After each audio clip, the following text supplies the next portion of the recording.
jetzt, oh ja, boah, wir müssen ja noch abmessen. So, weil wir hier im Internet sind und ich weiß, dass das Internet Probleme hat mit Maßangabe, wird es jetzt ein Inch gemessen, wird es ein Zoll gemessen, wird es ein Zentimeter, Millimeter, Kubikmeter, keine Ahnung, Schuhgröße, Handlänge, wie weit man spucken kann und wie hoch die Sonne am Firmament steht. Deshalb habe ich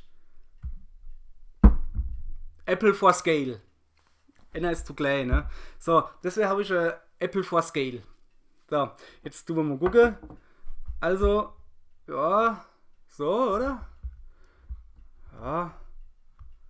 Da oben fällt noch so Stickel, würde ich sagen. Oh, das gelbe Ding nervt mich durch. Schlimm oder einen Meter doof, das gelbe Ding. Wie man halt sieht, ist es. Wenn man den oben ansetzt, warte, guck.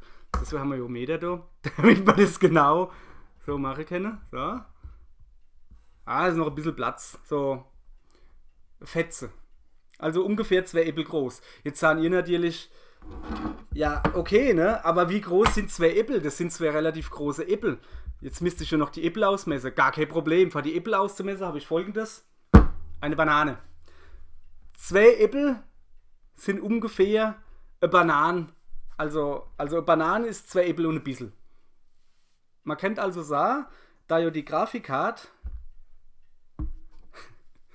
2 Äpfel und ein bisschen ist, haben wir jetzt astrein rausgefunden, wie groß die Grafikkarte ist. Sehr gut.